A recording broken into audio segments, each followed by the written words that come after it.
Hey, good evening, everyone. Thanks for joining us tonight on KPTS Channel 8 for our third call-in program, Wichita's Riverfront Planning for the Future. We had call-in programs in October and November as the Riverfront Plan discussions were formulating at that time.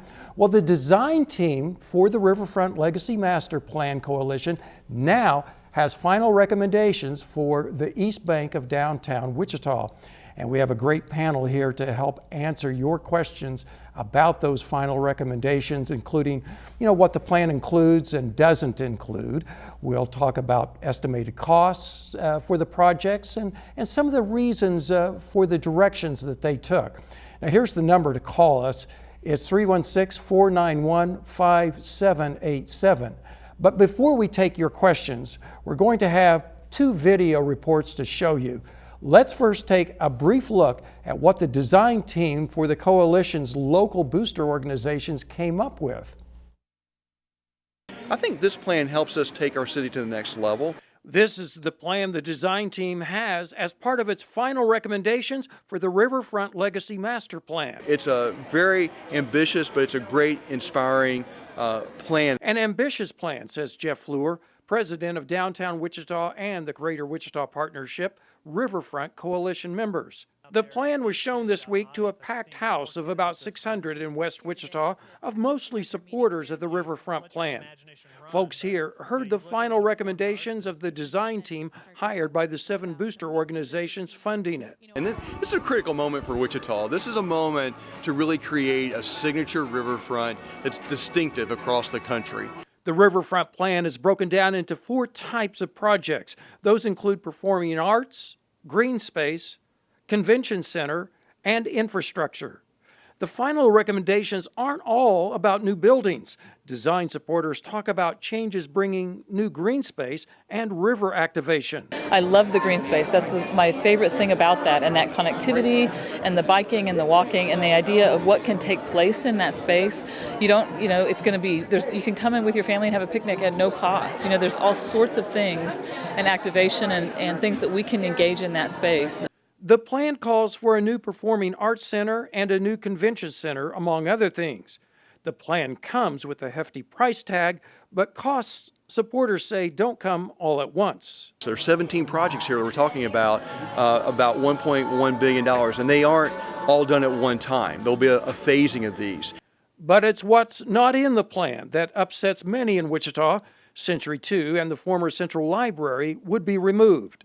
There's a lot of emotion around Century 2. I have many wonderful memories from Century 2, and it's important that everybody who has the feelings and the thoughts comes to the table and has the opportunity to talk about that. Pritchard says the cost of keeping Century 2 are high. And the cost to keep it, it's not a zero-sum game. If we leave Century 2 the way it is, we still have to spend a significant amount of money. And if we're going to spend a significant amount of money, the coalition and I believe that it's more important that we move forward with new buildings that serve that purpose. Fleur connects the potential of new riverfront development to the need to attract and keep talented young people in Wichita. It also helps us attract talent into our city.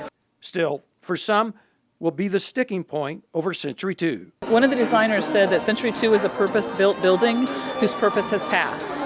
And we absolutely love we love the building. I love the idea of naming the park Century Park, and we didn't show it in the slides, but maybe there's a beautiful landscaping area that's blue and purple and white and pays homage to what Century 2 was. What Century 2 was, she says, well, there are Wichitans who prefer not to speak about the 51-year-old Century 2. It's so much in the past tense. So about that, we have just one more report for you before we introduce our panel and start taking questions. So also happening this week, a petition drive gets underway by a group trying to save Century 2 and the former library building. Let's go to a report showing a rally at noon Monday at City Hall to kick that petition drive off. Hey. It's cold out here. Hey. The weather was cold and blustery, giving shivers to those outside City Hall Monday, but petitioners' attitudes were feverish for their cause to save Century 2. Francine Sharp dug out her old cowbell to draw attention to the Save Century 2 signs. Because Century 2 is an iconic symbol. All the television stations, people use it in advertising. But what she calls an iconic, wonderful symbol of downtown Wichita, others say represents Wichita's past and not its future. Members of the Riverfront Master Plan Coalition say it's time to move forward with new development along the East Bank. The coalition's design calls for removing Century 2 and the former library building so new structures or green space can go in their places. Folks here want to keep the current structures. I want to save Century 2. I love it. It's a great building, it's a great venue, and it's part of Wichita. We want to see it stay. Sign here, please, if you would. So, supporters are gathering signatures to force a ballot initiative. If passed, petition organizers say it could prevent the city of Wichita from tearing down Century 2 and other historic structures without a citizen vote. It's a citizen rally because we want to start voting on development deals. We haven't voted on the ballpark, we haven't voted on Waterwalk. All these development deals have been done without citizen vote. We're going to gather enough signatures to put destroying or keeping Century 2 in the public library up to citizen vote because we own the buildings. City Hall doesn't, we citizens own those buildings. Sign here, but Greg Kite, a local attorney, is president of the Historic Preservation Alliance of Wichita and Sedgwick County. As a supporter of Century 2, he's active collecting signatures of local registered voters. At first, group supporters thought they'd only need 5,000 signatures, but recently learned instead they need more than 12,500 registered voter signatures. That's because this petition calls for creating law rather than turning over a council action. do I think that's an issue? No. It's a little bit more than 5,000? Sure it is. Is it something we can manage? No problem. We've got people knocking on our doors to sign this petition. Besides taking individual signatures, some were taking packets to circulate petitions. Here's the first. This is a bunch of 50 petitions, all right? Who wants to be a petition signer? You get a folder. Real quick, want a folder?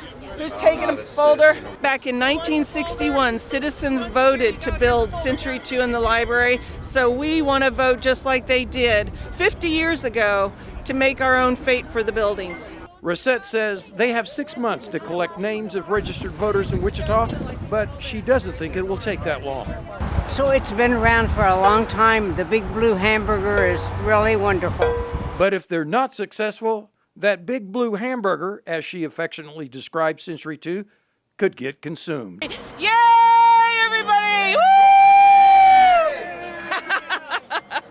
That's a great turnout, great turnout. Well, that was Celeste Rosette with the exuberant reaction. She's one of our panelists tonight, and we'll see if she gets to display that same enthusiasm. So, introducing our panelists now, we have City Council member Brandon Johnson to my immediate left, representing the city's 1st District, which happens to include the downtown area we're talking about tonight. Next to Brandon is Michael Monteferrante. He's president and CEO of Envision, Inc., a nonprofit company helping the visually impaired adults improve their quality of life and realize their work and career aspirations. He was also the 2019 chair of the Wichita Regional Chamber and is a member of the Riverfront Coalition team. Then we have Celeste Rosette. She's one of the organizers for the Save Century 2 movement, which includes the petition drive we showed you. And also tonight we have Sedgwick County Commissioner Michael O'Donnell, who also sits on the Riverfront Coalition meetings for the County Commission and has been a state senator as well as a city council member. And I should mention that Celeste is the daughter of the mayor at the time back in the 60s, whenever the plans for Century 2 were approved and whenever that construction began. And maybe just a quick question before we start some of the answering questions from the public. A question to you, Councilmember Johnson. The way things are now, the way the rules are now, if theoretically, if it were to come to the City Council, a question of removing Century 2 and the former library building, could that be approved by a majority vote, a 4-person vote? as far as you know? You know, I'd have to talk to our legal team about what that looks like as far as the petition is concerned. I'm not sure, but the council, a majority, tends to be able to make a decision like that. Yeah. And I guess that's one of the things that the Safe Century 2 folks are concerned about is that you want the voice, you have a feeling that, wait a minute, do we have a voice in this? Right? Absolutely. You're absolutely right in that the past developments haven't taken citizen vote. The ballpark was done with 7-0 vote. Okay. Water Walk was done with city council vote. We absolutely feel like citizens need to pass this legislative change so we get a voice. Absolutely. Right. Well, we already have a question coming, and I know that some of you can answer it because it goes into the heart of what the new plans are, and it has to do about parking. Mr. Thompson, you're on the line. You have a question about parking, is that right?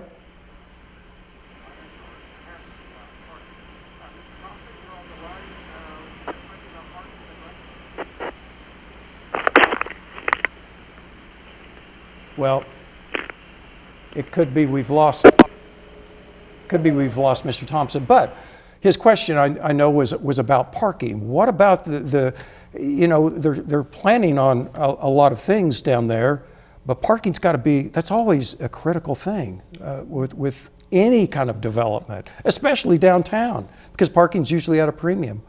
What about parking in that new area? Well, I think parking's key, and to Celeste's point about the ballpark, you know, what we've heard as a council and as a city is parking is key to our success. So when you look at this plan, underneath the green space is about 2,000 parking spots. We want to make sure that parking is right there on site next to the development so that folks who may have a disability or handicap can park right there. Folks who are have some struggles, maybe walking long distances, is right there under the green space. You can come up and enjoy the new Riverfront. Yeah, that was one of the things I remember early on. There was a big question about having underground parking because it can add so much to the cost. Yeah. But if you're going to keep people, you know, in that area, unless they have to be bussed in from elsewhere, you almost need some kind of elevated parking. But again, the coalition has been, I believe, very transparent in trying to get as much parking as possible. I think they've heard a lot of the frustration. I represent Delano, and the number one frustration I've heard about the ballpark from day one until current day is there's not enough parking in the immediate area. And we are a community that is focused on driving their own cars for the vast majority. I mean, public transportation is a small percentage of how people get around here. So I do believe the coalition has taken great pains to make sure that there's going to be adequate, if not an entire sea of parking there, more than necessary. Well, in fact, Bud is on the line, and if we haven't already answered his question, I believe it's a question about the Hyatt and parking. Bud, go ahead. Yeah, I was very much interested. If you're in the hotel and you're trying to get across to this new high-rise parking garage and the convention center, if say you're staying at the hotel, how are you going to do that? Is there a walkway up above, or do you go underground, or do you just cross this Waco that seems to be run from the Broadview on further south through this Sydenham? How are you going to do that? Well, and maybe I didn't hear him right, but part of the plan includes a walkway across the river. Yeah, and I think the illustrations do a great job of showing all of that. And what this plan also shows is new egress and ingress in terms of the ability to maneuver within this parcel right now that currently doesn't exist. Right. That in addition to the bridgeways that you talk about, Chris, and as you move towards the Hyatt, the new parking opportunities that are presented there. And the existing parking structure as we know it today is demolished. Right. And it's recreated to what Brandon was talking about earlier in terms of brand new parking structures underneath. Right, and underneath that's the a key green part space. But that's where our very, water very table important. is. That's where our water table is. There's concern there. Yeah. But and also to answer part of Bud's question, there will be. I mean, pedestrian bridge was something that was in every plan. They really want that to go from and East that's Bank to because, West Bank. and Councilmember Johnson can talk about this even more than I can, but that was in the ballpark master plan. It's been included. The city council, in my opinion, did a fantastic thing by pausing that pedestrian bridge construction to figure out what is the future going to be on the East Bank. So they've delayed it, but the funding is in the ballpark master plan. Yep. It's in the CID, isn't it? That's where the 2% tax is going to come in, is funding that? Well, the CID and a CID is two different things. So the CIP is funds that we use for infrastructure. A CID is something that we have to improve. The 2% tax. Yeah. And I know that in discussions with others about the plan, obviously with the convention, a new convention hall, if that gets built, they always make it connected to the anchor hotel, which the Hyatt would be. So walking and being able to walk from your car, in a smart way is something about that. Are there other questions coming up? Okay, I just wanted to make sure that I was still hearing from you. What's the biggest takeaway that you have from the final recommendations, or that stands out in any of your minds? What is it that pizzazz about it, or what that you think are selling points? After all, you've been sitting in on these meetings. Yeah, I've been sitting in the initial meetings. I've done 2 tours of duty with Visit Wichita and Park City Convention Center. I used to be involved with a bus manufacturing company that was in 165 cities. So I've had a great opportunity to see a host of communities and see what they've been doing over the past decade. And it's very exciting. What the pizzazz is to me and the dozens and dozens of people that I've talked to is the pictures that you've seen here today demonstrate that. Green space is so critical. We talked to we got 5,000 people responding to this process. And we've got over 6,000 to our online survey. That's great, Celeste. You guys are... Yeah, talking about numbers, we've got that as and well. And so again, from my perspective, the pizzazz is the wonderful green space where people will be able to enjoy our downtown, come and enjoy the events that we do downtown that we currently can't experience in that form. And quite frankly, I'm very excited about the potential of a new performing arts center, and I'm very excited about a new convention center. I'm a big proponent in terms of city growth and progression. I've got 3 children that have gone through the public school system in Wichita. They've all moved away to what they're sharing with me in terms of more progressive environments, and I want them to come home. I want them to come home. I want our families back together, and I want Wichita to be a great place for folks to stay and attract more talent to our businesses. I've also lost people at my business that went to more progressive cities. And so that's the pizzazz for me. All right. Hey, we want to remind folks that the lines are open for you right now. You can call 316-491-5787 to get your questions in here. And I got to say, I think we've got probably the most balanced panel here tonight. And at other times, I know there are some who thought that we were not balanced in the previous 2 shows, but the point of the previous 2 shows was to bring up what was actually new. There was a new plan being discussed about the East Bank of the river, about some new ideas and things like that. Well, now those new ideas are out, but we have, if you think about it, we kind of have a divided panel up here. Celeste and Michael O'Donnell would probably prefer Century 2 stay where it's at, the library stay where it's at, whereas I believe Brandon and Michael Monteferrante, you would prefer to move on. Do I have that pretty much down the middle there? And you're able to to sit next to each other without Sure. without We all fighting? get along. Exactly. I guess that it's nice to have an opportunity, and I hope I get that opportunity tonight, is that the economic development plans aren't, to me, realistic numbers. And the cost of $1.5 billion when we've got layoffs at Spirit and layoffs at Textron, we need quality life. We need infrastructure. We need city firemen, city police, better schools.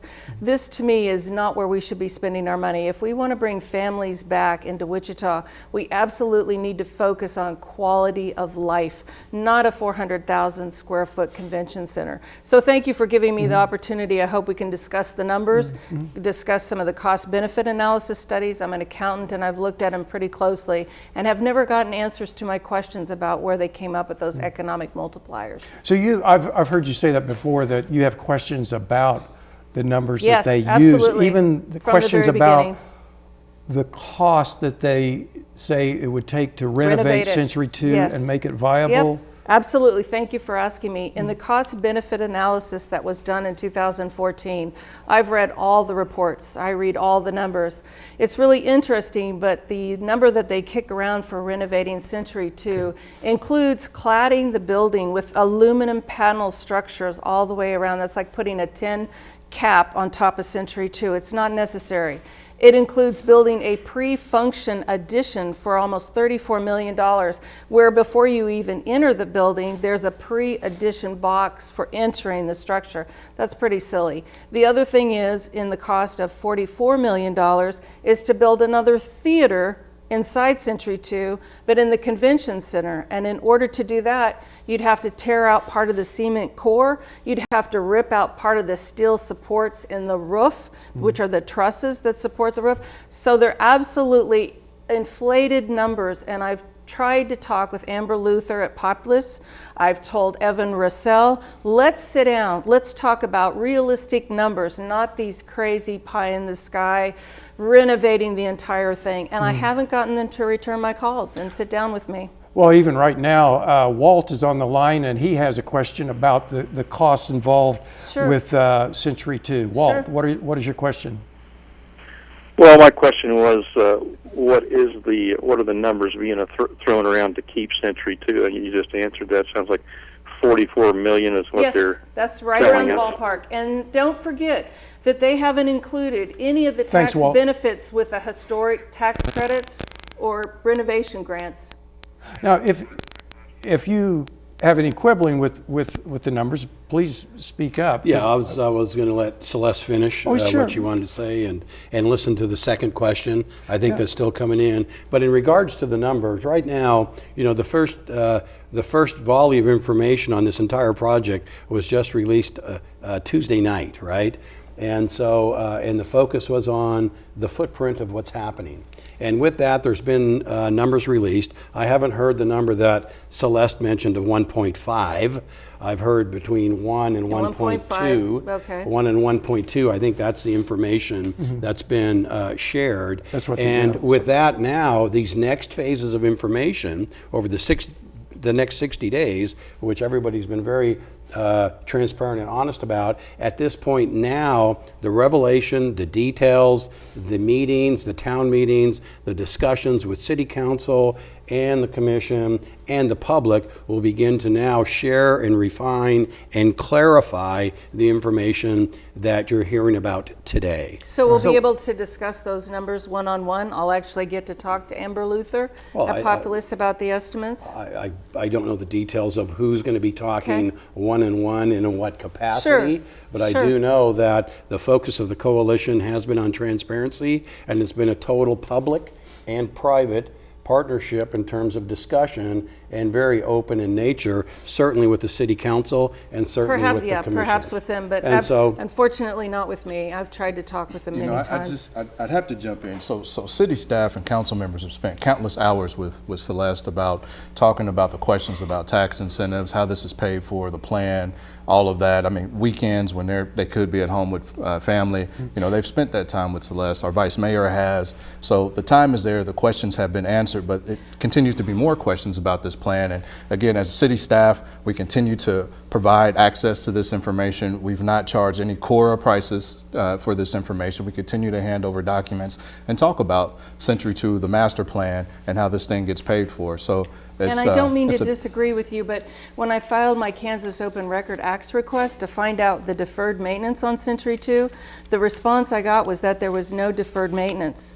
And it took me going back to the 13th floor and talking to the city lawyers to get it refiled, and there was deferred maintenance. So it took multiple efforts to get a simple answer to my question. So the thing is, all of these documents, you know, I mean, you go back to 2013 when a lot of the Century 2 research began, staff doesn't just have that accessible right there. It takes time. You have to work towards that. You've got to research, and sometimes some of those questions are very detailed. Celeste asked very detailed and good questions at council meetings, but it's not a really quick time to get that response. So sometimes it takes a couple meetings to get that, to get the answers that are necessary. So what I would like to talk about with Populous, though, is that they weren't commissioned to look at Century 2. They were commissioned to look at the East Bank, and they don't understand. And I've tried to educate Ms. Luther and some of the other members that there is a strong public sentiment about Century 2, and they don't understand that. They're not a political consulting group, but we have a legitimate political problem in this community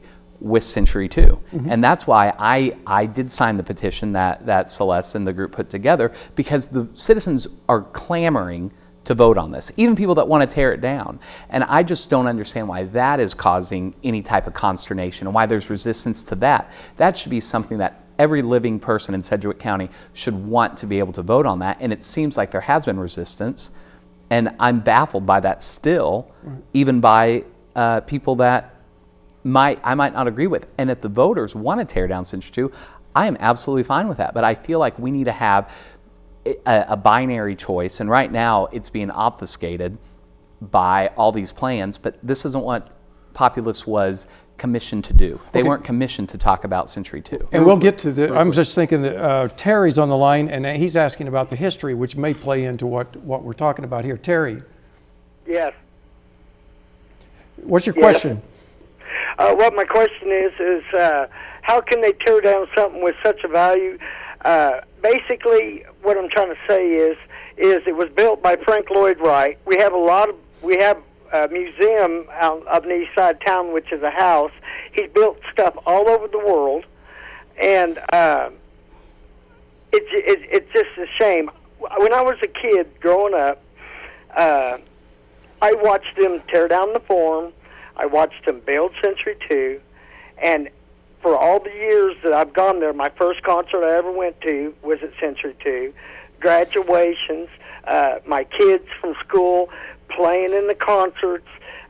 There's so many things that car shows. I've been to big, when I used to run dealership body shops, they had big paint shows there. I just think it's a shame. All I'm saying is like I told the gal earlier. He also built the Vickers in Vickers gas station there in Hayesville. And when the tornado went through there, I was working at a dealership at the time. I fixed a lot of cars in there. The only thing that was left standing on the main street there was the Vickers. That was built by, built by Frank Lloyd Wright. Well, Terry, we want to thank you for your comments. I mean, that's part of what the feeling is in the community. There's misinformation, though. Okay. So it wasn't Frank Lloyd Wright. It was a student of Frank Lloyd Wright. They were apprentices, and when you look Brandon, at Populous, Populous is actually, when you go look at the studies, they've been involved from the beginning, from 2014, looking at the repurpose of Century 2, the renovation of Century 2. They were a part of the, they were before Arup in the 2017 report, but they've been there from the beginning. So when you look at, when they tell you there's not a real feasible reuse for Century 2, they've been there from the beginning, Brandon, looking at it. Now, they may not understand some of the public sentiment because people, as the last caller said, they've been to shows, they have those memories there, they see postcards with the blue dome. but they do understand the facility, and they're internationally known. Actually, they've been working around the world, so I think they know a little bit about what they're talking Brandon, about. I hate there. to correct you. I don't mean to be rude, but actually, you don't realize this. Frank Lloyd Wright Foundation was involved in phase 1 of designing Century 2. So Frank and Lloyd that's Wright Wesley did that himself. Peters, his foundation, Okay, his so it firm. wasn't designed by Frank Lloyd Wright. Brandon, I've worked really hard on the National Registry. I would love to share it with you. Not only did Wesley Peters with the foundation design phase 1, but Hickman and Varenhorst were both students at Towson West and were considered not students but apprentices of Frank Lloyd Wright. So I've done hours of study with architects in Kansas City, in North Carolina. I've had support from San Francisco with architects who say, how on earth could you all be tearing down that beautiful, historically significant building? So I've got to correct you. Frank Lloyd Wright's foundation was involved. I used to play football, and I actually did some training with Barry Sanders' brother, but I was no Barry Sanders. So to me, it's different. You have Frank Lloyd Wright, wonderful architect, but students are students. They take their own teaching and they put their own spin on it. So it's not a Frank Lloyd Wright Brandon, building. you'll have to talk to some architects. You're not an architect. I don't mean to criticize you. I have. But the architects that work with me are actually architects throughout the world. Each And they architect could that have a I've talked to has discussion with said you. It's not Frank Lloyd Wright. And I think, Chris, the genesis of all of this is what Celeste is sharing. I don't think, to some degree, anyone doubts that the architects of lore have in terms of a history and so forth. What a beautiful, iconic building. The comments that Terry shared a few minutes ago, nobody disputes that. And there is hundreds and there's thousands of people with the exact same memories and so forth that Terry's had and his family's had. And there's all kinds of architects have said how cool this building was. But I think the genesis of this now is for the next 50 years and what's happening with this world and communities all around us that are flourishing, that are retaining people, that are growing businesses, and have a wonderful sustainability model for their community. Right. And at this point now, these type of things are beginning to hold us back. It's a fact. I disagree, There's been though. plenty We of disagree surveys. there. Well, We there's been disagree. surveys. There's been input from the community. There'll be more input from the community. And hopefully votes. And it's people. Our children are telling us, and Terry mentioned a word. He goes, it's a shame. He said, it's a shame that we're contemplating potentially tearing down an iconic building like that. Exactly. My children and people that want to It's a come to shame. work for us say it's a shame that this town's not moving forward to where we can have the performing arts that we have. We can have a sustainable and vibrant inner city in terms of what's happening. It's a shame we don't have a convention center that can attract organizations from around the country. They're going to other places. That's also a shame. And so when we talk about that, I don't disagree with Terry, and in many ways I don't disagree with what Celeste's sharing, but this is not about what happened 50 years ago and what we built 50 years ago. It's about what's going to happen for the next 50 years. Chris, and if we don't change it now, when are we? Yeah. So the time is now. But it's not the answer to jobs. It's not the answer to economic development. I disagree. What's the answer to jobs? And there were two economists at the Kansas Policy Institute just the other night that I attended for dinner. And they said ballpark developments do not bring jobs to a city. We're not talking about the ballpark. They right talk now. about convention centers and this push of convention folly. It does not result in new jobs, maybe service industry inside the convention itself, but if you want real jobs in an aviation city like Wichita is, we're the air capital of the world. We've got layoffs right now. We need to focus on job creation, not through a convention center, which is temporary visitors, but what brings families here, schools, quality of life, infrastructure, roads that aren't torn up. The police need to be fully staffed. The firemen need to be completely staffed. And that money comes out of our general fund and goes into buying these properties for development. We're spending money in the wrong direction. That's a great point. So would you rather have $3 to $4 million additional dollars a year or $9 to $11 additional dollars a year to take care of those issues? To take care of quality of life in our general Firemen, fund. police, everything you I'd just rather said. spend it on that than buy 18 So would you houses on the rather west have side of the $3 to $4 stadium million for the or developers. $9 to $11 million? In the general fund, I'd rather have the greater increase in the general fund, So not going 9 to 11. development. So the Brandon, Riverfront Legacy not Master going Plan, to development. scenario one, 9 to 11 more $1 million of revenue coming into the city of That's Wichita not a to take true care of number, though. everything that That's she's just saying. an In estimate. addition to that, That's we an saw estimate. on Tuesday night 2,000 plus jobs being created at this site.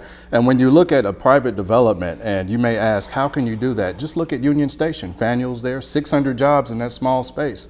You've got projects all around the riverfront that could hire people, folks from Wichita, and companies want to see that type of excitement in our downtown. Well, here's the unfortunate thing. There is no guarantee that conventions will come, even if you have the best convention center in the world. There's no guarantee that 2,000 jobs are going to go there. I mean, that is their estimate. But what I continually hear, and I would argue that I'm as in touch with my district as any other elected official in this community, and I don't think anyone would dispute that. And they say, why does this have to be mutually exclusive? Why do we have to tear down Century 2 in order to get a new performing arts center? Why can't both exist? Why couldn't you build a performing arts center where Gander Mountain is and have a spectacular one? I don't believe the people trying to save Century 2 are saying we don't believe that having a new performing arts center would be better, or even a convention center. But does it have to come at the cost of Century 2 is the question, because I think anyone knows that it's a misnomer to say that there's no use for that building. Unfortunately, that building would cost $35 million to tear down because it is so well built. The structure is so strong still 50 years later. There is asbestos in it, and no one's disputing that there doesn't need to be some overhaul of that building. We need to sink a lot of money in that building because of the deferred maintenance that Celeste was talking about earlier. But you don't have to tear it down. You can remodel it. And Wichitans are pretty smart people. I think maybe nationally we get looked down on, but they're pretty smart, and they know when they're being sold a bill of goods. And it's a bill of goods to say that building's not functional. Well, Rex is on the line. We'll hold this just for a second because he's been holding. And Rex, are you there? You had a question about profits. I don't know whether it's the same profits that we've been talking about as far as economic stimulus, but what is your question, Rex? My question is, does anyone on the city council stand to gain financially, either directly or indirectly, from this proposal? Very direct question. No, we do not. We don't benefit from that. We don't get paychecks or payouts or anything like that. We make decisions that are best for the city, what we think is best for the city by engaging our citizens, and that's it.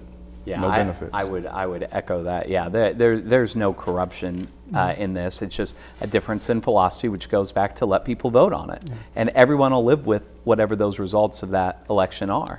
I'm glad the commissioner keeps saying that. So it's great. So citizens do get a vote. So you look at, there'll have to be some form of sales tax.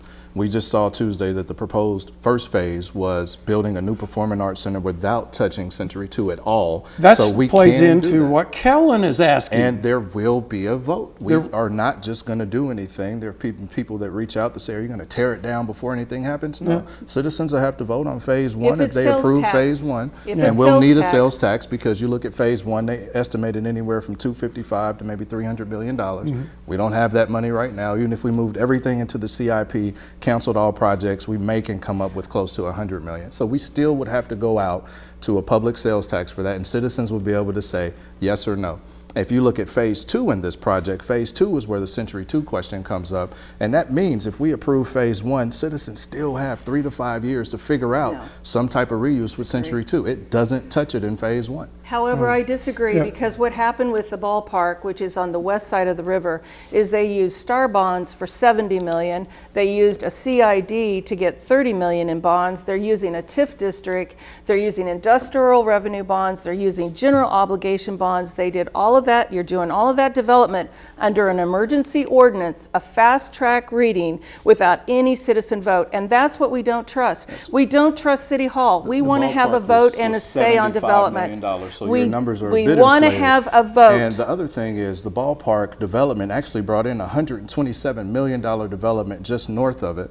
The STAR bond is deferred taxes that comes back to help pay for it, so we didn't have to raise citizen taxes to benefit that. So it's creating a real attraction right there in the area, and we're about to see a $55 million of investment right east of the ballpark right on that riverfront. So there was a great deal there that's bringing in more investment. It's making our city great. And I know a lot of folks didn't like the Wind Surge name, but we're seeing a surge of excitement in that area. And the East Riverbank development, though, don't keep in mind, Jack DeBoer has a 99-year lease on the Water Walk development. So as you cross the river and create a SID in that area, Jack DeBoer, who's got the lease on the land, you're going to have to negotiate with him, because when the city signed that agreement with Jack DeBoer, City Council wasn't even smart enough to realize we weren't going to get any revenue out of that area. And the bonds are currently in arrears. We are in arrears on that TIF district. There's a new office development coming there, Class A office space You right just there got on to be Waterworks smarter. We that just is don't building trust density City around the Council. riverfront. I know, transparency is a huge issue, especially after That's what we see. Voters are just the baseball angry. and things like that. But Kellen has a question about some of the phases that these would come in. You've been alluding to that already. Kellen, what's your question? Yes, Michael O'Donnell may have already addressed this partially in what he said, but it seems we're being given a choice of whether to build a whole big development at a huge cost and tear down the older buildings, or to try to rehab the old buildings. And why can't we just build an entertainment venue for symphony, music theater, touring companies, and then when we've moved into that, consider if there are creative uses that we can find for Century 2 in the old library, and if there are not, or if the costs are prohibitive, then that decision could be made at that time. Why do we have to buy this whole plan all at once? We could build the entertainment venue in a spot that would be consistent with a possible future plan. And Kellen, that's an excellent question, and we thank you for it. What I've always been told, every time I've gone to these meetings, and to see if you can echo this, is that we're talking about up to 17 projects. And granted, whether it's Kellen or anyone else, the first time I saw the numbers of, back then it was like 900 million to 1.5, now it's around $1.2 billion. That's a big number. I mean, it kind of reminds me of Adlai Stevenson, that says, hey, million here, million there, and you're talking about real money. But that's going back the Eisenhower administration. But we're talking about billions. A lot of money, but it's not all at once. Right. Yes, no, I mean, we make decisions along the way.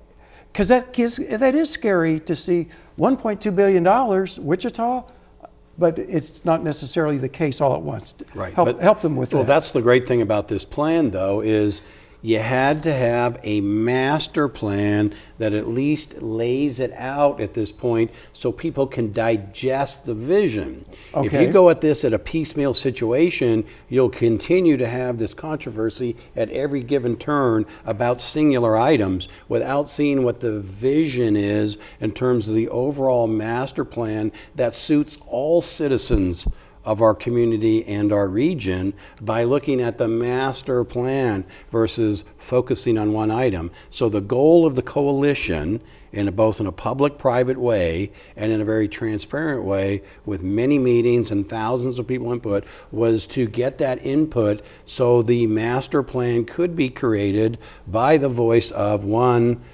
practicality of what can be done, and two, the input of the public. Mm-hmm. And it was very clear in terms of what the public wanted. And it's been shared, and you're seeing the picture of it. That green space was key in terms of what the citizens of our community were looking for in terms of the downtown vision of what they wanted through this space of time. And is that why they said over what to see over the next 100 years? And without the ability to, one, get that public's input, to create this, you wouldn't have had the vision. Right. So therefore they had to vote? Why can't we vote on this? Therefore they had to, and as Brandon did a great job, Councilman shared with you exactly what's going to happen, and there will be areas to be voted on. He very clearly shared that. But a sales right tax isn't a guarantee. But back to that vision, vote. the reason of the long-term vision was to lay it out for everyone to see, and so they can feel the future and the dynamics and the enthusiasm of what will happen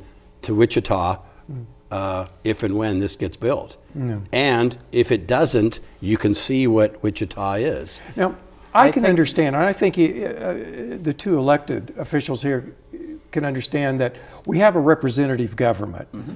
and we elect representatives to represent us. If we were to, the so-called, we were going back to our civics classes, a pure democracy where you vote on everything. Well, that's impractical. But something as large as this, if the public is clamoring and there's a fever pitch, I believe you've already said after kicking off the drive Monday, we already have 500 signatures of people who want to make this change.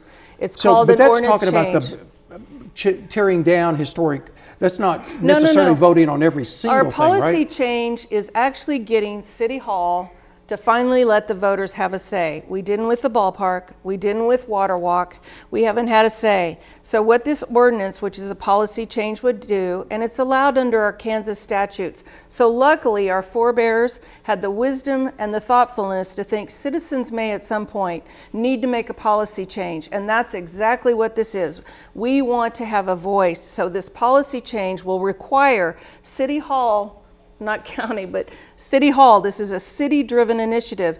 You will have to let us vote on this. We're not going to wait on a sales tax. We want to make sure we get a vote on this. And that's for tearing down historic buildings. So Chris, two things. So first, what I think is unfortunate is there's a lot of people that want Wichita to thrive, and that these choices causing them to be a naysayer. They say, I want some of these parts of the master plan, but I don't want Century 2 to go away, so we're going to throw the baby out with the bathwater. The other issue we have, and I had lunch with former Commissioner Unruh a couple weeks ago, and he said in 2006, they said it'll cost $85 million to renovate the Coliseum, bring it up to ADA compliance, or for $190 million, you can get the Interest Bank Arena. So voters were given that choice to move on or remodel. In my opinion, for my elections and being involved in gubernatorial races, federal races, many winning elections, voters like that, just a transparent choice of saying, how do we move forward? And they don't feel like that has been thought out in this, but it goes back to what I said earlier, Populous wasn't commissioned to do that. So I don't blame Populous. I think they put together a very strong plan just without Century 2, and that's where there's been a lot of concern and a lot of opposition, is only that Century 2 part, and everybody else says, yes, we want more green space, yes, we want performing arts, we just want to save Century 2, and that's where I think everybody could get something if we just compromised. There may be. Well, we have callers on the line right now. Steve, you have an idea that you want to share with us. Yes, I was, my Eagle Scout project, I'm an Eagle Scout and I got that in 1980. And this is more of a trail. It starts at the Mid-American Indian Center, and it's called the Black Bear Bosun Trail. And it goes from the Mid-American Indian Center over to Century 2, across the street, across the river, and goes back to the Mid-American Indian Center, where there's plenty of parking. It is endorsed by Nola Bosun, Black Bear's wife. And like I said, I did this in 1980, and I just kind of wanted to, it's got 22 points of interest all along the trail, including Century 2, and I do hope we can keep Century 2. But I just kind of, I will be getting personally in contact with you and give you, and I talked to our last mayor, Jeff Longwell, and he said to talk to Delano, and, you know, but like I said, it's 2.25 miles, and it goes on both east and west side of the river, and, you know, if I can get financing for markers or something like that along the trail, but I just wanted to give a, you know, just, I've been watching this, and I appreciate you guys doing what you're doing. All right, Steve, appreciate that. And right now we also have another call from Ida, and a question about the boardwalk and that swimming pool. Ida, you're on the line. What's your question about the pool? Okay, why does the city close all of our neighborhood pools And then they have this grandiose plan to put one in the river. Along with this, you know, the river's going to pollute that swimming pool when it rises. And maybe that's just in there for whatever reason, just to make it look good. But, you know, the city needs to help us people out here that have families and are living here. Not always this big plan of downtown. Who's going to go down there anyway, you know? Well, and I haven't heard anything about the Riverfest either. Yeah, actually, well, that's a good point that you make, Ida, and we appreciate your question, because one of the things about the green space that we were seeing there is that they had the River Festival in mind, and bringing a lot of people and a lot of interaction, and also activating the riverbank. And we have that pool. Maybe, I don't know if you have any more color on the pool. Well, I'll say that Brandon Johnson has been probably the strongest cheerleader for neighborhood pools. Yeah. And I can say that independently, so he doesn't have to be self-aggrandizing, but you've been a huge champion for that, and for that I applaud you. You saved the McAdams Pool project. But she brings up an interesting question. She makes a point. Well, will anybody go down there? But it begs the question: what comes first? If there isn't a reason to go down there, or if there aren't enough reasons to go back and visit downtown. I know there's been a big push in recent years with artwork downtown, with other renovations. This is part of it. I know there's been over a 10-year plan, approximately $1 billion in improvements, both mainly private money, but as well as city money. So even a pool like that, who's going to use it, she asks. But if things aren't improved, would that be part of your argument that if you don't make any improvements, nobody comes? Well, I think if we don't make improvements, we just see what we see now. And I think the thing to remember is a master plan is just a master plan. It's a vision. It gives you ideas. It inspires you. Maybe that's not there. Maybe there's just more kayaking or other activities on the river, or like at Watson Park with the river boats, the water boats. So it could be any of that. It's just something to get us thinking, and the city council will engage the community at each part. So what part of this green space, what would you like? Do you want to see workout equipment, walk paths, whatever? That will change. So the master plan is just to get us thinking, and we'll go there. And I did want to address one of the dangers of what Celeste is proposing is citizens have to vote on each piece of a master plan or the comprehensive plan. So in my tenure, I'm starting my third year on the city council, I've personally led changing our Wichita-Sedgwick County comprehensive plan once. There was another one that just happened in District 3. So that's 2 changes to the comprehensive plan that the neighborhoods led, reaching out to their elected official, and we went to change that. Adopting a master plan doesn't mean we're doing this. We're adopting a plan and a vision for our future so we can work toward it. If we put that out for citizen vote every time, then you're telling the folks on 21st and Oliver that when we amended the master plan, hey, your voice doesn't matter. We want to put that out to the whole city to amend this plan. The council regularly adopts additions to the comprehensive plan, which this master plan would be. It'd be a revision of the comprehensive plan just for the Riverfront area. If we put that out for vote every time, then we minimize the voice of neighborhoods that may want to change the comprehensive plan. So Brandon, you don't think citizens should have the right to vote on this proposal? I think that neighborhoods should have the ability to change a master plan if they want to. If you put a neighborhood around 21st and Oliver out to a full citizen vote, I don't think that's fair to that neighborhood, and that's what you're trying to force us to do. We're trying to force you to give us a vote on this development. Brandon, let me finish, please. Don't interrupt me.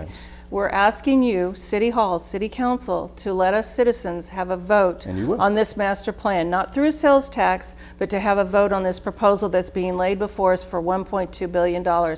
Would you sign our petition? I did not sign the petition, and I will not force neighborhoods in various parts of our town to have the entire city weigh on what they may want to change. Then I think you don't understand our petition, because it's actually about when it's city-owned, historic and prominent buildings, we want to have a voice before you destroy them. It's not about all the neighborhoods, it's about city-owned property, just like Mead's Corner, or just like the land that was sold in Delano. If it's a historic property, we want to have a vote on it. So we're limiting it to that type of structure. Do you I understand hope the that? wording is correct on that, because He's got a copy of it right there. The risk is that you take away citizen voices in various parts of our town that may even include some city-owned property, and their voice is minimized because you want to push this out in this one instance instead of having a real detailed conversation about the repurposes of Chris, Century you need 2. to read the ordinance. He doesn't understand it. Well, we unfortunately. love the give and take here, and we have a caller right now, Dan. But a Facebook question is that the Facebook poster says, "I wish the performing arts facility was bolder in the plan. Can its design change?" And that may play into also what Dan has to ask. Dan, what's your question? Well, thank you very much. Yes, when they were asking for bold ideas, there's several hundred of us now on the Wichita Rainbow Bridge Facebook page that are saying, why not, if we're going to build a pedestrian bridge, build a rainbow bridge over the river. That would be an LED sided bridge that could be green on St. Patrick's Day. It could have, if somebody hits a home run, a ball going over it and saying home run. Of course, it could be lit up as a rainbow. It could be lit up red, white, and blue on 4th of July. And it would be like 15, 20 feet wide, 10, 15 feet tall. You could travel through it. It would have a moving sidewalk from one side to the other. And literally, it would draw people in from out of town. There's at least 20,000 people a day going up and down I-35. If even 5% of them would pull off to go over the bridge and have kids go over the bridge, because every kid's going to want to go over the bridge, you could draw in 1,000 people a day. If each of them have spent $20 a day, that's $20,000. Times 365, that's $7 million that could come into the downtown area from people driving through Wichita, and it would rebrand the city with an image that is universally loved and connotes hope and a better future. That rainbow is loved by everybody. So the question is, why hasn't, we've talked about this to populists, we've talked about it to others, and almost everybody we talk to loves the idea of at least investigating the concept of having something unique and beautiful like that could... All right, Dan. Hey, we appreciate your question, and that is a good, that's a way that they get input is hearing a question like this. Hopefully, if they haven't, well, maybe you can add something. Yeah, I think that's a great question, and the Facebook question too. And I think what's important for everybody to understand, once again, is that this is the vision out there, and some of the spatial features of where things would go. And so there will be a very bold plan for the Performing Arts Center. So what you see on this vision and this plat of land here of where spatially things are set up, that is not going to be what the Performing Arts Center is going to look like. That's not what the Convention Center is going to look like. These are going to be bold plans, tremendously progressive. Right, this hasn't been lit for design for an and in architect. terms of the bridge, I've actually been on panels before. I've heard Dan speak about it. He's actually brought a mock-up scene of the bridge. Populous Chattanooga, right? Yes, in Chattanooga. Populous is very well aware of it. Populous was in Chattanooga, right? So they're incredibly aware of what's happening. And so these are the spatial renditions of what it's going to look like to get folks excited about the future. And then these design teams will be coming in and doing these 17 projects that we've talked about, which will be completely different looking than what you saw today. Hey, I want to thank all of you tonight, all of our panel tonight for participating, and to our viewers, please get involved in the process and make your voices heard. There have been open houses and other ways to make your opinion known about the Riverfront plan, and you can still do that via the internet or future meetings. And of course, we're giving the opportunity to do so now. And also, a note for our viewers, coming up, a programming note to remind viewers that at 9 o'clock, KPTS will re-air in entirety the Governor Laura Kelly's State of the State address. That's because last evening's video feed to Channel 8 was flawed and it couldn't be aired. So if you missed that, tune in at 9. So thanks for watching and good night to everyone.